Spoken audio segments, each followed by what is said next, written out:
¿Qué tal? ¿Cómo están? Tengan ustedes muy, pero muy buenas noches. Bienvenidos a esta nueva edición de Fuego Cruzado. En los últimos días, todos ustedes, todos nosotros, todos hemos escuchado declaraciones de algunos economistas, leído tapas de diarios que pintan un escenario económico muy malo y un futuro aún peor. Habrán leído estado a deuda más de 1.200 millones de dólares a los grandes proveedores. También que el Ministerio de Economía pospone pagos para alcanzar la meta fiscal de 1,9%. Que el déficit real, el déficit fiscal real, eso que se está gastando más de lo que se tiene, ronda el 4%, no el 1,9% que anuncia el gobierno. Y a esto podemos agregar un largo, etcétera. Algunos incluso fueron más lejos y afirmaron que el modelo de crecimiento que se sostiene en el país desde hace 2 décadas está agotado. Esto señaló, por ejemplo, el expresidente del Banco Central del Paraguay, José Cantero, y señala como evidencia que el 70% de los créditos que se contrataron en el año 2024 se destinaron al pago de deuda. Entonces, una de las turbinas del crecimiento está llegando a su techo y en consecuencia eso va a tener implicancias en la economía, en las políticas de crecimiento y demás. ¿Cuánto esto es de verdadero? ¿Cuánto no? En un debate que muchas veces se contamina por cuestiones políticas en los distintos bandos, vamos a hablar con nuestros invitados de hoy, 2 economistas muy prestigiosos a quienes ya le damos la bienvenida. Le agradecemos por estar esta noche con nosotros. Daniel Correa, ¿qué tal? ¿Cómo estás? ¿Qué tal, Benjamín? Un saludo para tu audiencia y un saludo aquí también para Jorge. Jorge Garicoche, ¿cómo andás? Hola Benjamín, un gusto compartir contigo, con Dani y un saludo a toda la teleaudiencia. Bueno, esta introducción es porque está muy turbia la discusión y es bueno que desde la posición que ustedes desarrollen se puedan aclarar conceptos y pintar realidades lo más objetivamente posible. De hecho, ustedes no están en la actividad política partidaria, entonces eso permite encarar desde un punto de vista más objetivo, como decía, la discusión. Entonces, ¿realmente es tan mala la situación económica? ¿Dónde estamos parados? Pero para no empezar por una cuestión tan genérica, el tema de la deuda con los proveedores del Estado, ¿a cuánto asciende? ¿Es real lo que se dice? Debemos 1.400 millones de dólares, 1.200, porque tiran distintos números. Y sobre todo si esta es fruto del atraso habitual que siempre se da en el Estado, siempre se dio, pero siempre se pagó también, o si es fruto de situaciones nuevas, problemas emergentes. No sé quién quiere empezar. Empiezo y seguro Dani ahí va a ir tirando otro par de ideas. Si tuviese que titularlo, lo diría la irresponsabilidad en medio de la responsabilidad fiscal. Y digo esto porque Paraguay tiene un compromiso por cumplir con una prudencia fiscal, para que la gente no entienda. El déficit o el superávit fiscal no es otra cosa que la diferencia entre los ingresos y egresos que tienen las finanzas públicas. Dentro de eso nosotros le dijimos al mundo que vamos a ir volviendo a lo que alguna vez fue nuestra ley de responsabilidad fiscal, que entre paréntesis sigue vigente. Lo único que cambiamos es el tema del 1,5%. No vamos a cumplir porque en algún momento tomamos mucha deuda durante la pandemia. Entonces, cuando uno va a 200 kilómetros por hora no puede frenar de golpe. Claro. Entonces vamos frenando de a poco para volver al 1,5%. Este año toca 1,9%. Eso le habíamos comentado a todo el mundo. Entonces, de ahí parte toda la programación presupuestaria del Estado. Se comienza de ahí. Esto tiene que ser nuestro resultado. ¿Qué pasó por el camino? Vamos a comprar super tucanos. Sí. Números más, números menos. Con radares primarios, 160, 180 millones de dólares. 100 creo que costaron los super tucanos, más los radares primarios que se compraron. Eso no estaba en el presupuesto 2025. Presupuesto 2025 que ya contemplaba un espacio de sacrificio de 1,9%.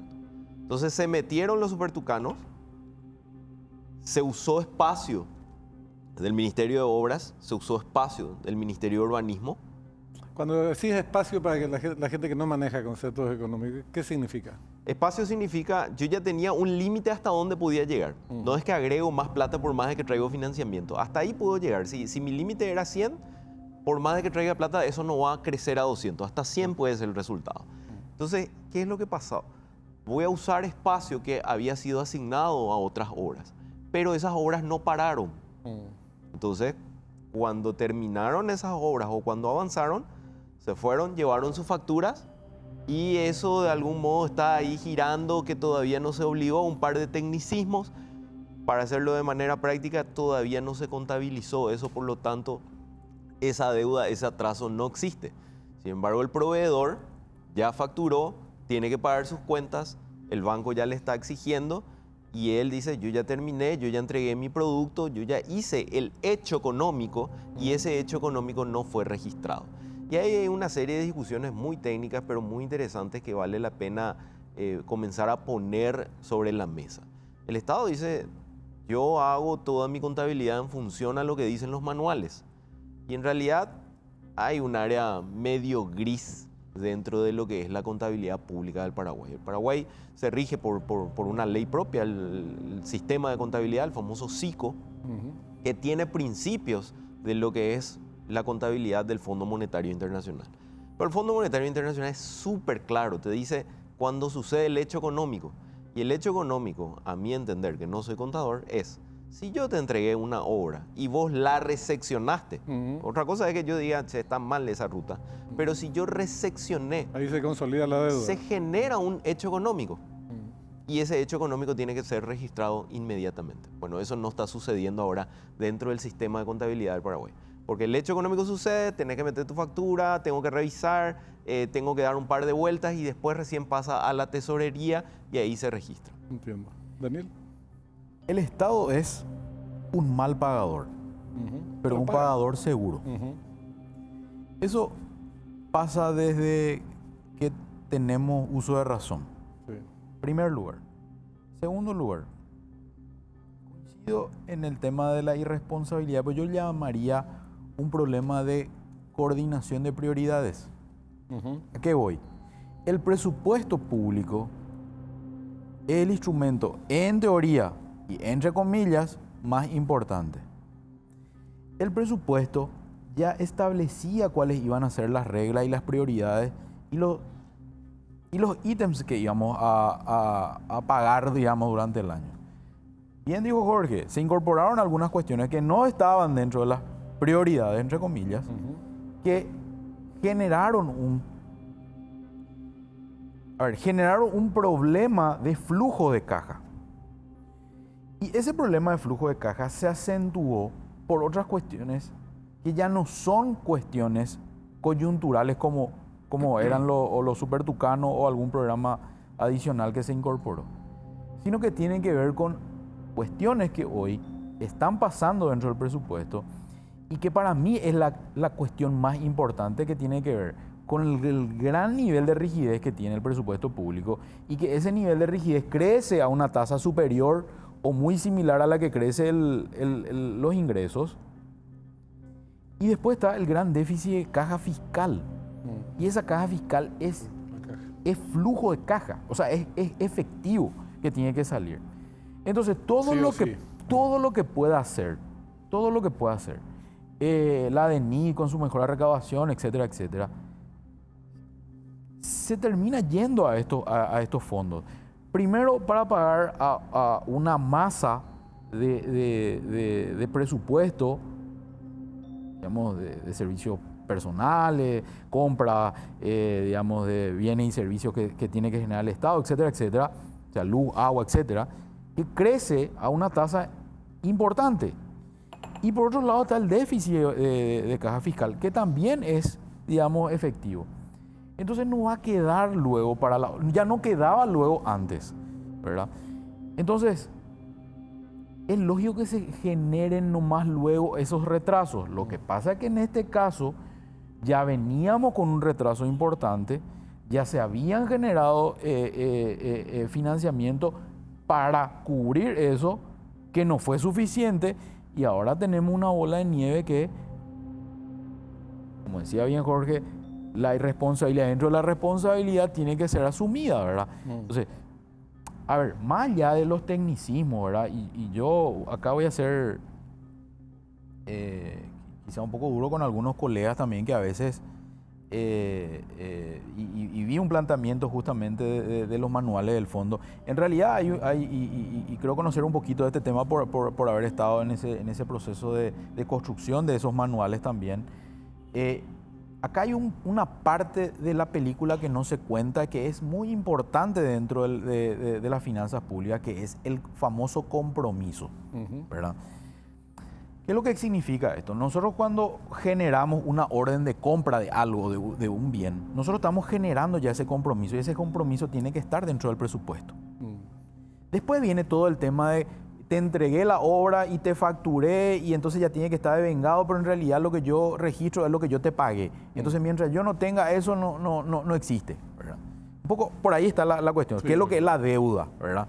No, en realidad hay una etapa previa que se llama compromiso, pero que está dentro del presupuesto público. O sea, si yo dije que iba a construir 1 kilómetro de ruta y está financiado eso, yo ya estoy comprometiendo recursos durante el año para la construcción de eso. Después puede pasar decir, no voy a construir 1 kilómetro, voy a construir menos, entonces yo destino.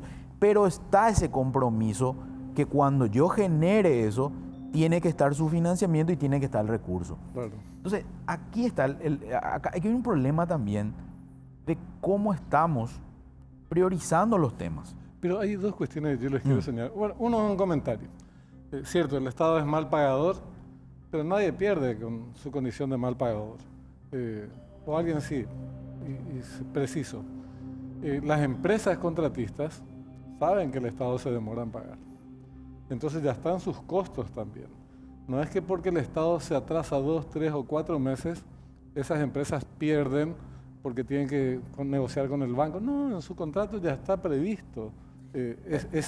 Hasta un punto. Pero un tema que me parece, porque ninguna, si no se están por ir a la quiebra las empresas de Cadialco, Capaco, los proveedores de la merienda escolar, no es así. Uno prevé, los laboratorios. Uno prevé, entiende que acá en Tanzania, en Estados Unidos, hay retrasos con el Estado, ¿verdad? Una organización muy grande siempre tiene atrasos. Te ponen el precio. Empresas grandes en Paraguay. Costos financieros, digo. Empresas grandes. Nosotros tenemos clientes de empresas que están en el top 10 ahí de mayores contribuyentes. Vos le envías la factura y claramente ya te dicen te pago en 90, 120 días. Sí. Pero porque tienen un procedimiento administrativo gigantesco. Imagínate el Estado. Entonces uno ya sabe que podría enfrentarse a 3, 4 meses de atraso, pero no a un año. Sí. Ahora, acá voy de vuelta. Hasta puede ser una situación conocida esa de ese retraso. El problema está cuando ya empieza a haber dudas respecto a esa deuda.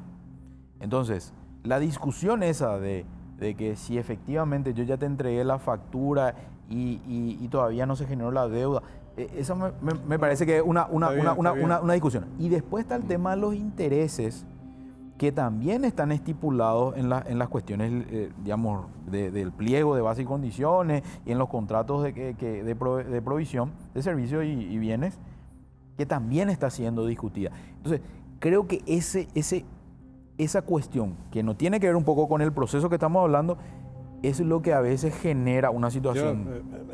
Para aclarar, no se crea que justifico los atrasos. Si tenés el dinero, proyectaste, presupuestaste, aprobaste, iniciaste la obra, tenés que ir pagando. Por supuesto. No hay nada. Y si no tenés dinero, quiere decir que proyectaste mal. Presupuestaste mal. Si estaba correcta, si llamaste a una licitación y estaba con el financiamiento por eso, adecuado. Suponiendo. Por eso nomás, las cosas después hay que pasarlas por la realidad. Lo que vale 200 se presupuesta 220, 240. Entonces después tenemos problemas en calidad de gasto porque estamos gastando más de lo que tendríamos que gastar como Estado, fruto de esos atrasos, por ejemplo. Pero quiero agregar una cuestión, permítanme, porque en este tema me parece importante precisar el origen de estas deudas. Los números no me cuadran a mí, porque el déficit fiscal, el déficit de la caja, está previsto. Sabes que va a ser 350 a 400 millones de dólares. Lo único que no estaba previsto, creo, eran los supertucanos y los radares. Pero esos son 160 millones de dólares. Entonces, hay una deuda que no sé bien cuánto es. Las vialeras dicen 350 millones de dólares, de las cuales 100 son de intereses de la administración anterior. Los laboratorios hablan de 600 millones de dólares, ya estamos en 950. Los proveedores de la alimentación escolar hablaron de distintas cifras. Dijeron 240, pero después finalmente parece que 400.000 millones. es una 400.000 millones, no, 50 millones de dólares. 50 millones, sí. ¿Verdad? Redondeando, bastante menos de lo que habían dicho.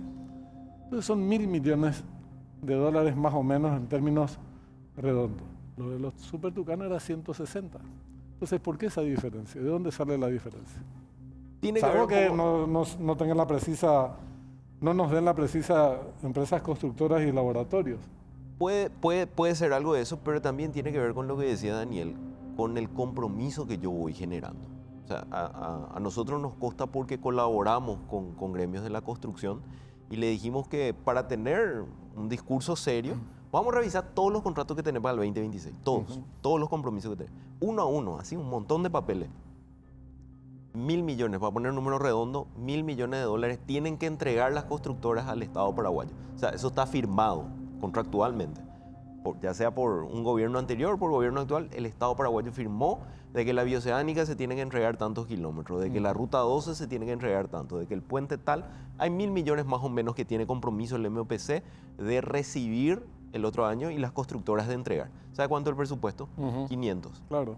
Entonces, O sea, sí, están desfinanciadas esas obras. claro, pero hay un compromiso que en algún momento se planificó y se dijo, esto va a ir terminándose así y para el 2026 esto tiene que estar listo. Por eso yo hablo del tema presupuestario, ¿verdad? Sí. Y no tanto del flujo efectivo, que es también parte de eso, ¿verdad? Una cosa es qué es lo que yo pongo dentro del presupuesto y qué es lo que yo digo que voy a hacer. Entonces, si yo dije que iba a hacer 2 rutas de 100 millones cada uno y yo llamo 3 licitaciones, yo hago 3 licitaciones y una de ellas va a ser ajustada con las otras 2, no está financiada. Claro. No está financiada. Entonces ahí es donde desde economía, ¿qué va a pasar? Desde economía va a decir, bueno, pues entonces te tengo que conseguir más financiamiento. Encima luego que ya no estoy generando, o sea, ya me está comiendo presupuesto otras cosas, otras cuestiones que saltaron no desde el principio, y encima hay 230, 250 millones de dólares que se me va a la caja fiscal mis recursos propios. Vamos a suponer que no usamos más recursos propios, o sea, recaudación propia para financiar todo el resto. Sí. O sea, obras, voy a hablar de obras nomás. Todo va a ser deuda entonces. Entonces, ¿qué es lo que tiene que estar bien claro dentro del presupuesto? Que si yo voy a hacer 1.000 millones de obras en contratos que ya están siendo ejecutados hoy, yo tengo que tener los 1.000 millones de dólares asegurados dentro del presupuesto. Ahora, que yo no pueda ir a una emisión de bonos o el BID o la comunidad no me preste por A o B razón, eso ya es otra cuestión.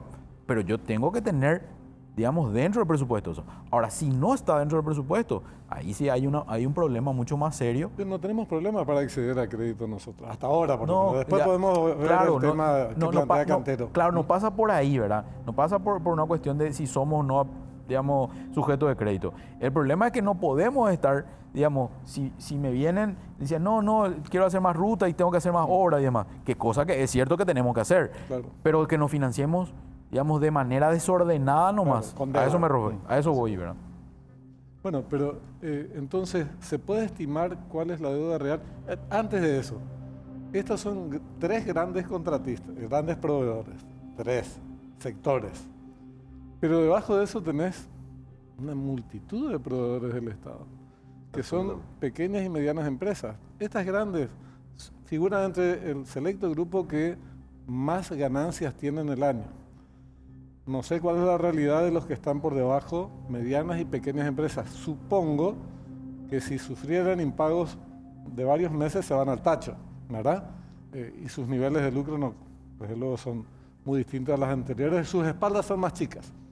¿Usted hay información sobre esto último, sobre pequeñas y medianas empresas que contratan con el Estado? Yo al menos no sé. O sea, no sé cuánto es el nivel de deuda total y creo que el propio Estado no sabe hoy cuánto es toda su deuda. Están recopilando ente por ente cuántas son las facturas acumuladas que tenés. Pero acá quiero poner también algo que se está discutiendo.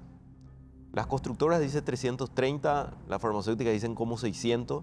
En el caso de la constructora hay otro debate otra vez interno respecto de los 330. Porque de algún modo más o menos se reconoce 200. Algunos que ya están obligados, otros que están a punto de ser obligados, pero sí, está ahí, existe. Nadie niega que eso existe. Lo que sí dicen, che, esto no sé si existe, son alrededor de 100 millones de dólares que son intereses que se generaron por deudas anteriores. Porque el ministro de Economía puso ahí el Código Civil que dice que si vos ya cobraste el capital y no hiciste reservas sobre los intereses, el Código Civil me ampara a que yo no te tenga que pagar más intereses. Yo no soy abogado, pero vi muchos contratos públicos y los contratos públicos se rigen por la Ley de Contrataciones Públicas y en el mismo contrato te dice de manera supletoria entra el Código Civil. Pero lo supletorio es cuando algo no está normado. En la Ley de Contrataciones Públicas está explícitamente normado cómo se van a pagar la mora y el contrato así lo define. O sea, a mí entender esto es una cuestión incluso de inseguridad jurídica. No es una buena señal. A mí realmente ese tema de los intereses lo conozco también de cerca, ¿verdad? Eso está bien estipulado. La discusión en realidad estaba con economía, ¿verdad? Y los proveedores del Estado, estaba también en la tasa de esos intereses, ¿verdad? En el cálculo de esos intereses. Que en un principio estaba regido por y estipulado dentro de los contratos a una tasa relacionada con uno de los instrumentos dentro del mercado, ¿verdad? O sea, del mercado financiero. Entonces, no debía superar esa tasa. ¿Qué ocurre? Que gran parte de esas deudas que se generaron intereses a unas tasas que para el Ministerio de Economía son muy altas a las tasas a las cuales ellos se están endeudando en moneda local. Y ahí estaba una discusión, digamos, desde el punto de vista financiero al principio, ¿verdad? Yo desconozco después cuál fue la respuesta a eso, pero esa era la discusión. Por lo tanto, o sea, al momento que estás discutiendo eso, vos estás reconociendo de que existe algo y encima hay un contrato. O sea, y el contrato no puede ser desconocido. Y ahí sí coincido con Jorge ya, ¿verdad? Porque puede haber algún rasgo de que esto pueda, digamos, rayar digamos, lo que nosotros tanto pregonamos, que es, digamos, el cumplimiento de nuestras obligaciones, ¿verdad? Claro. Entonces, pero quiero un temita nomás que dijiste hace rato sobre el tema de mensualmente uno puede entrar al Ministerio de Hacienda y ellos, digamos, publican cuántos son los pagos que se hacen a los proveedores mensualmente, ¿verdad? O sea, la habilitación de caja para el pago a proveedores. Y más o menos está, números más, números menos, por mes estamos hablando de casi 50 millones de dólares. Pero eso está publicado, ¿verdad? Eso es así para todo lo que estamos hablando. O sea, un monto muy pequeño para todo lo que estamos hablando. Si estamos hablando de 1.000 millones por mes de lo que tenemos que hacer, o sea, estamos hablando que solamente la construcción está cerca de 100 millones de dólares, ¿verdad?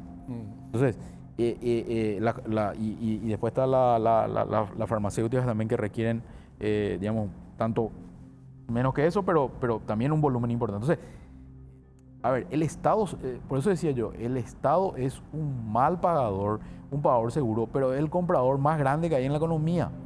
Entonces, a mí lo que me preocupa, y quizás ya pasando a un tema, es que ese flujo de dinero no esté circulando hoy en la economía, porque eso sí es lo que termina afectando a la cadena de pagos de todo el flujo financiero.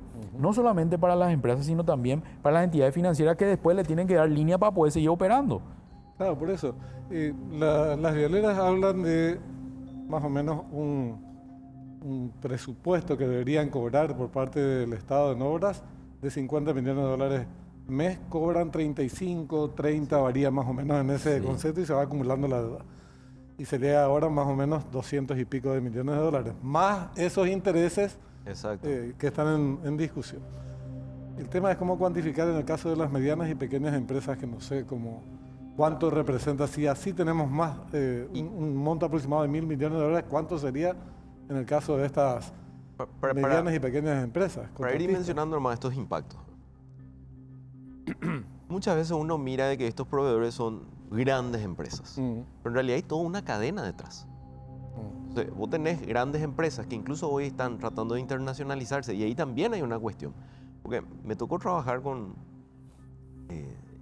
las farmacéuticas paraguayas y era muy interesante cuando vos hablas con grandes farmacéuticas, gigantescas, laboratorios que están metiéndose en mercados muy difíciles como Brasil, o sea, producto paraguayo entrando a Brasil y no tienen financiamiento. Los bancos paraguayos no le dan financiamiento. ¿Ah, sí? ¿Por qué? Porque tienen demasiado riesgo en su flujo. Porque su gran comprador en Paraguay es el Estado. Entonces, gran parte de su flujo de caja depende de si el Estado le paga o no al día. Entonces, no tiene línea de crédito. El financiamiento en el sector farmacéutico se da por la plata del dueño.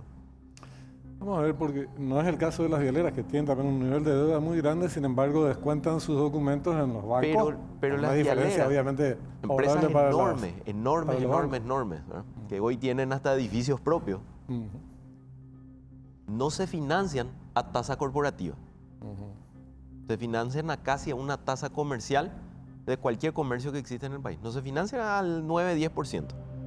También por el enorme riesgo que tienen. Y eso es un costo enorme para estas empresas. Y encima, al ser grandes empresas, deberían de financiarse con líneas de crédito corporativo. Hoy le piden garantía de la estancia del dueño, garantía de la casa del dueño. Sí, eso es un tema para culminar más, un buen punto de eso es.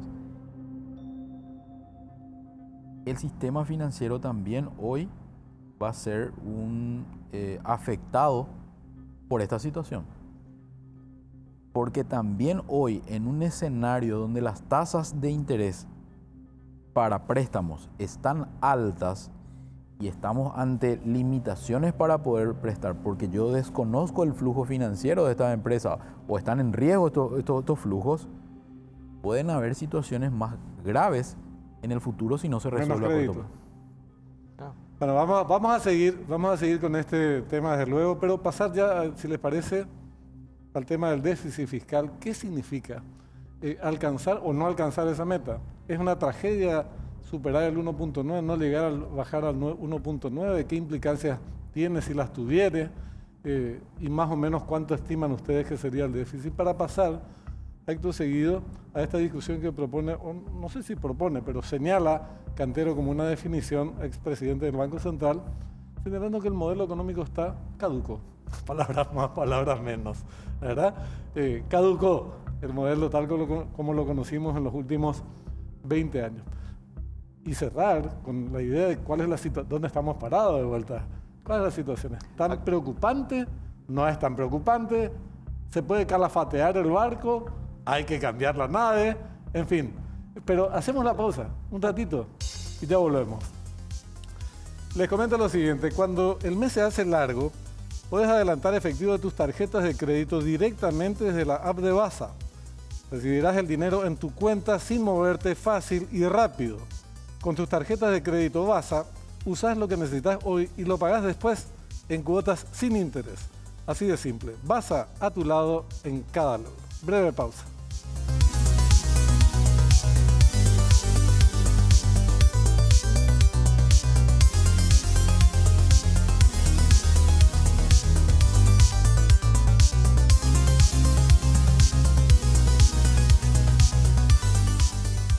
Segundo bloque de Fuego Cruzado. Me dejaron más preocupado, les cuento.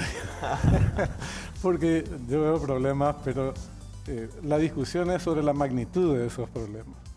En el presente y en proyección, lógicamente. Entonces, déficit fiscal, que la gente son conceptos que hay que repetirlo, porque si no parece una cuestión muy abstracta. ¿Qué implicaría si no alcanzamos el 1.9, si vamos un poco más?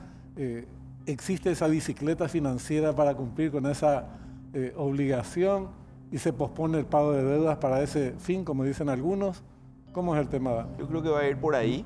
Vamos a cumplir con todos los tecnicismos estos que se están discutiendo y vamos a ir tirando los pagos para adelante. Ahora, hay una cuestión ahí dentro de ese mundo del tecnicismo. Esto no es nuevo en el mundo. No. Esto ya ocurrió y el propio Fondo Monetario hizo llamado de atención a los países que hacían cosas como esta. En algún momento Grecia explotó, tuvo muchos problemas, mucho más graves de lo que tenemos nosotros. Sí. Tremendo. Entonces Grecia entró en un programa donde dijo, tanto la Unión Europea y el Fondo Monetario le dijo, este es el nivel de meta al cual tenés que cumplir. Y Grecia empezó a portarse bien. Hasta que vinieron a hacerle los exámenes y le dijeron, claro, vos cumplís la meta porque no le pagás a tus proveedores. Contabilizá ahora. Ahora mismo empezá a contabilizar. Entonces en algún momento, en Brasil también, en algún momento alguien va a venir y nos va a decir, estás cumpliendo, perfecto, check, pero ¿a costa de qué? Y a costa de qué no es solamente me estoy atrasando en los pagos, es me estoy atrasando en toda la cadena, es el tema del sistema financiero, es todo el problema que esto puede llegar a tener y finalmente en algún momento incluso afectar nuestro riesgo soberano. Yo miraría hacia adelante y plantearía lo siguiente. ¿Es esta la regla fiscal que necesitamos nosotros como economía? Primer punto. Segundo punto, ¿no será que nosotros en la situación en la cual estamos, de un proceso de crecimiento y de afianzamiento de nuestra estabilidad macro, no requerimos otro tipo de instrumentos que ajusten mejor la dinámica de las cuentas fiscales? ¿Por qué digo esto? Porque nosotros, si bien tenemos ese corset, tenemos ciertas válvulas de escape, pero en realidad nosotros hasta podemos cumplir todo lo que decía Jorge y no hacer nada de inversiones. Claro. Entonces cumplimos, pero en realidad el Estado sigue siendo amorfo, no cumple absolutamente ningún rol. Claro. Seguimos una especie de letargo. Entonces, es más, hasta inclusive podemos mejorar la eficiencia de las recaudaciones o revisar nuestro esquema tributario y recaudar más por eso, y vamos a seguir cumpliendo esta regla fiscal, pero no sé si es la que se requiere para este tipo de economía. Entonces, yo empezaría también a discutir un poco si este tipo de instrumento es lo que nosotros 1,5 y compañía. O del 1,5 y del tipo. Ojo que, y acá seguramente del otro lado me va a decir, sí, pero este no fue el que había. Sí, durante la gestión de viceministro nosotros aprobamos esta ley porque en ese momento Paraguay requería de una consolidación de esto. Pero ¿qué es lo que no fuimos capaces durante todo este tiempo? De ajustar mejor estos gastos fijos que tenía el Estado, de achicar estos gastos. Eso se siguió manteniendo en términos generales. Me pueden decir que en términos relativos es menor, pero sigue siendo una gran masa que consume recursos que hoy no te permite hacer otras cosas. Y encima el agravante que tiene que ver con esto de que decía yo de la caja fiscal. Entonces, creo que también hay que pensar si de repente no podemos ajustar, digamos, o de otra manera, decir, mira, en realidad el gasto, esto que yo decía, el gasto superfluo, el gasto administrativo y todo eso que tenemos, no puede crecer más. No tiene que crecer más, ¿verdad? Y algunos como estos gastos que están vinculados con la inversión directamente, quizás hasta sacarlos o contabilizarlos de una manera diferente, obviamente conversando con el fondo, que son los que de alguna manera supervisan este tipo de contabilidades. Pero también esta es una economía que tiene que seguir creciendo y uno de sus motores de crecimiento sigue siendo la infraestructura y tiene que seguir siendo la infraestructura. Entonces no podemos estar atados, no podemos tener esta dimensión. Me van a decir, pero el sector privado es limitado porque el financiamiento local sigue siendo limitado para la infraestructura. Pero ¿por qué se presenta el 1,9, digo, como una especie de bala de plata? Y si no, te come el lobo feroz. ¿Es así realmente? Por la señal que tiramos al mundo. Al mundo le dijimos, este va a ser nuestro número, entonces ese es nuestro número. Ahora, no. Y también está en la ley del presupuesto general de gasto de la nación. Y ahí hay una cuestión importante. Bueno, pero en la ley del presupuesto están muchas cosas que no necesariamente están muchas cosas, pero ¿sabes qué pasa? Que la ley de responsabilidad fiscal dice, señor ministro, si vos no cumplís esto, automáticamente es considerado mal desempeño en tu función. Ajá. Entonces el ministro de Economía tiene muchísimo incentivo en cortar lo que sea y decir yo cumplo esto. Pero ahí, hablando de reforma, es interesante meterle a todos, no solo al ministro de Economía. No, lógico. Porque en salud adelantaron compras que había sido no se tenía que adelantar. Y eso afecta a la caja fiscal, perdón, a las finanzas públicas. Claro. Eso afecta a las finanzas públicas. Y al final, al que le vamos a mandar preso al ministro de Economía y no a la ministra de Salud. Por eso yo insisto, por eso, gracias Jorge, por eso me estaba olvidando de eso. Por eso yo insisto en el tema de la coordinación de las prioridades dentro del presupuesto. Eso me parece es clave porque no se está gestionando correctamente y algunos ministerios no están yo diría, ahí están los ministerios que son irresponsables quizás en no coordinar con el Ministerio de Economía, con los recursos que dispone el Ministerio de Economía para poder hacer frente a todos los compromisos que van a asumir. A ver, iba a responder directamente a tu pregunta. No hay problema que sea 2% o 2,1%. No se cae el mundo, ¿verdad? Y no va a haber un desequilibrio macroeconómico. Y quiero que me demuestre algún colega si es que es cierto eso. Lo que pasa es que tiene que ver más con una cuestión de la imagen que nosotros estamos viendo. Es lo que decía Jorge. Nosotros nos comprometimos a algo. Yo dije que voy a bajar 10 kilos. Y hice casi todo para bajar 10 kilos. Pero en realidad no pude. Pero no pasa nada. El problema tiene que ver con la imagen que nosotros estamos diciendo de responsabilidad y de compromiso fiscal que tenemos. Ahora, yo le quiero agregar otra cosa a ese compromiso, que tiene que ver con un compromiso con las ciertas reformas que tenemos que seguir haciendo. Absolutamente. Y que tiene que ver con materia del gasto. Nosotros no hicimos ninguna reforma. Le estamos obligando a la DENIT a que siga mejorando su recaudación. ¿Pero qué hicimos en materia de gasto? ¿Qué hicimos en materia de ajustar? ¿Qué hicieron los ministerios para decir, estos son los gastos prioritarios, esto yo no necesito? Para ajustar de alguna manera todo lo que se está tirando, porque también hay que ser concreto, el servicio público que estamos recibiendo tampoco es el que todos desearíamos. Y aquí me preocupa algo, Benjamín. Sí, ¿cómo no? Uno, el tiempo político se está agotando. Y digo esto, la reforma que menciona Dani es más que necesario y urgente. La reforma de la caja fiscal. ¿Entrará? Tenía que haber entrado ya, se pasó. ¿Entrará en el 2026 en época electoral? En época electoral? No sé, tengo mis dudas. Ojalá que sí, es más que necesario que entre esto en discusión. Lo segundo, respecto al modelo económico, yo creo que requiere muchos ajustes. Pero espérame, antes de pasar al tema del modelo, porque me parece que es importante que se señalen bien esas ideas cuando lo hagan y nos extendamos un poquito. Solamente para cerrar esta cuestión de la deuda. Si vos pateás para adelante, pregunto desde la absoluta ignorancia, es una cuestión medio ficticia, porque quiere decir que el año que viene parte de tu presupuesto ya está comprometido para eso. Y en todo caso vas a repetir el ciclo hacia final de año. No hay resultados prácticos. Parte de tu presupuesto ya está comprometido para eso. ¿Es así para los que no somos economistas? Y la literatura habla muchísimo de esto, le llama el diabolic loop. El círculo diabólico. Ajá. Que en algún momento se tranca y se cae todo.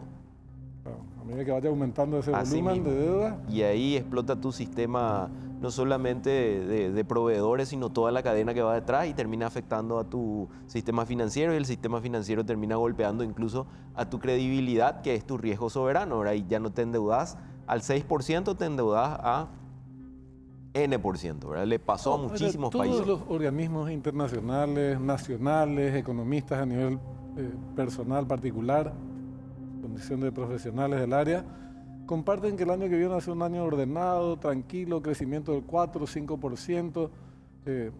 Pareciera que son dos proyecciones muy distintas, o cómo se relacionan noticias que son positivas y aparece incluso el país como un ejemplo para la región, el faro que ilumina la región, y otros te hablan que fueron parte de este mismo, se puede decir hasta equipo de trabajo, el Banco Central del Paraguay, te dicen, no, mirá que el modelo está agotado. Se parecen versiones tan distintas que medio uno se vuelve un poco loquito. A ver, el año que viene, si las proyecciones se terminan cumpliendo de crecer entre cerca del 4% o 5% aproximadamente, más lo que va a ocurrir con la proyección de inflación esperada, estaríamos teniendo en términos nominales, una mejora de la recaudación. Si no crece la eficiencia, mínimamente entre un 8 y 9% otra vez.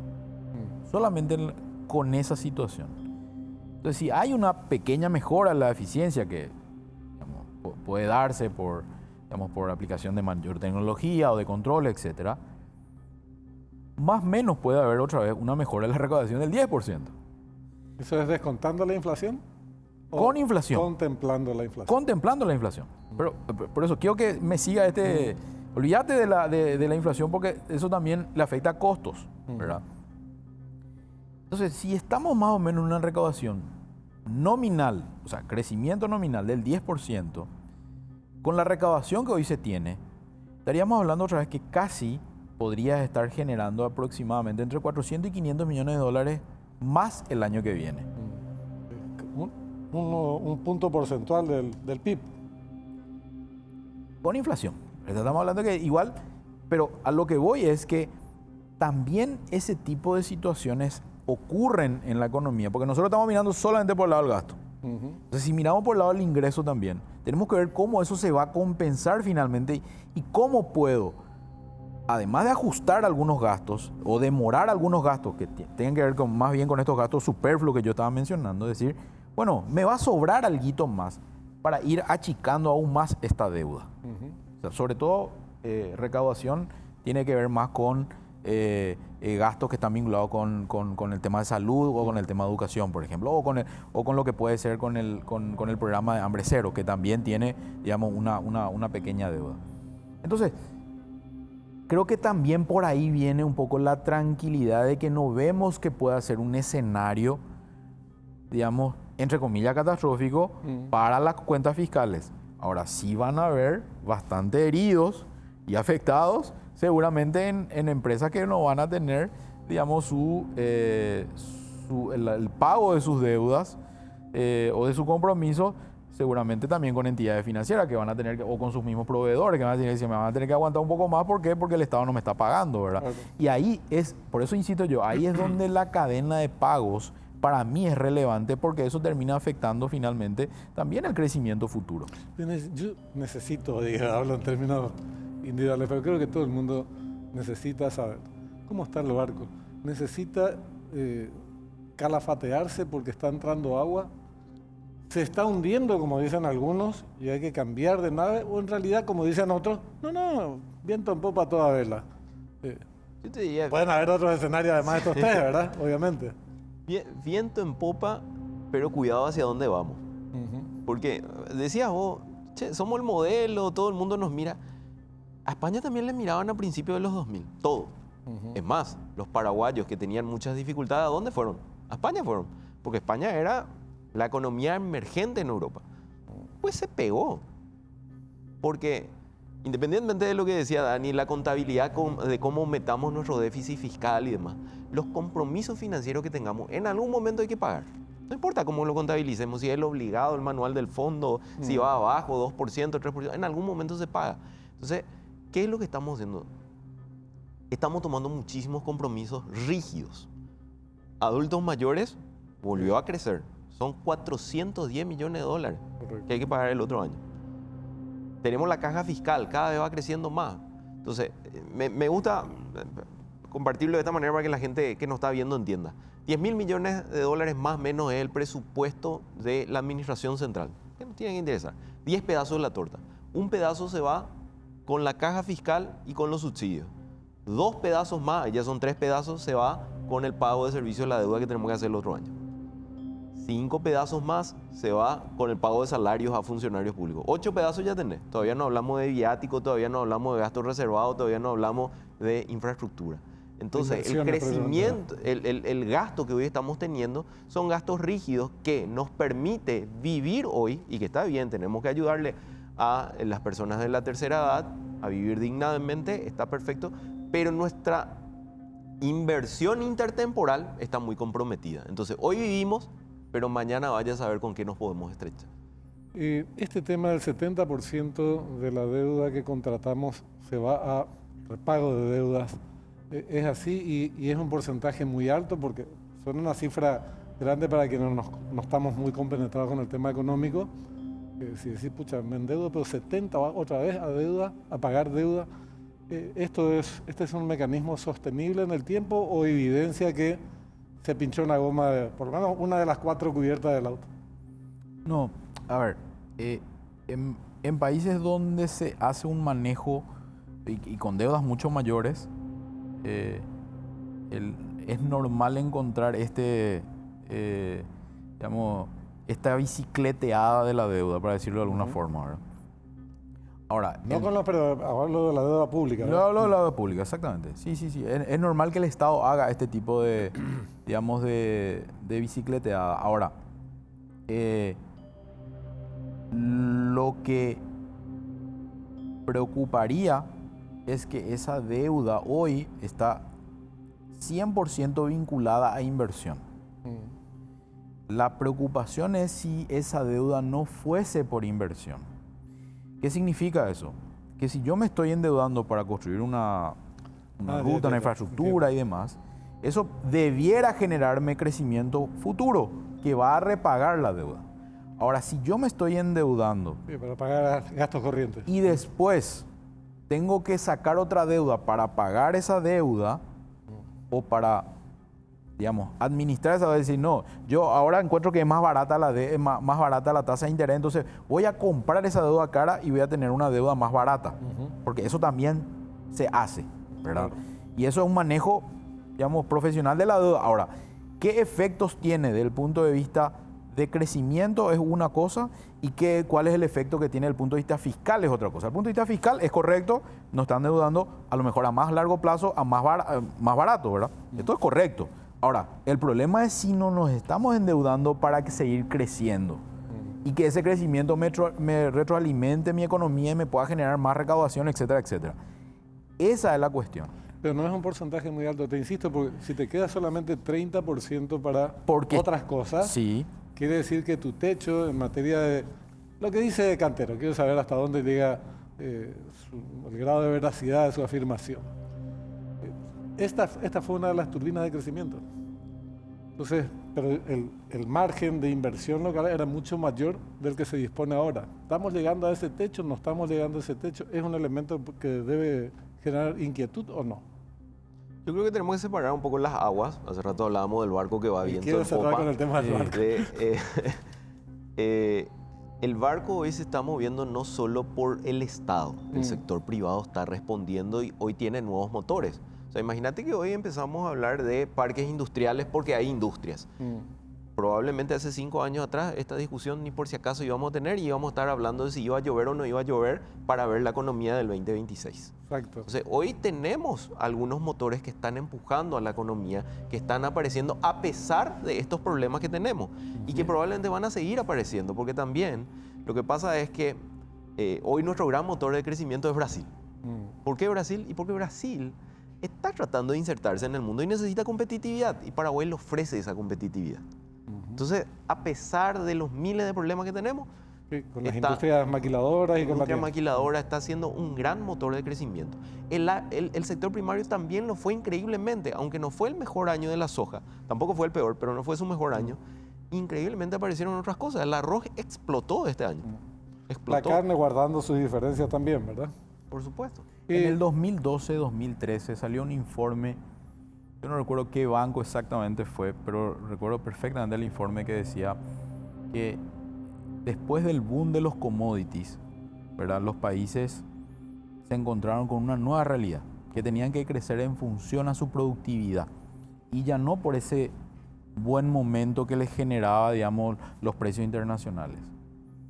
Eso pasó en muchos países y es lo que vimos, los fracasos políticos y económicos de varios de los países vecinos inclusive. Nosotros nos acomodamos mucho a esa situación. Hicimos posible que algunos motores empiecen a disparar y empezar a fortalecerse y a crecer. Ahí es donde coincido que sí, probablemente necesitemos otros motores en los próximos años para seguir creciendo, para que este barco siga teniendo o mayor. No se estrella. siga teniendo este ritmo. Ahora, muy bien lo decía Jorge, con una dirección clara. Con una dirección clara.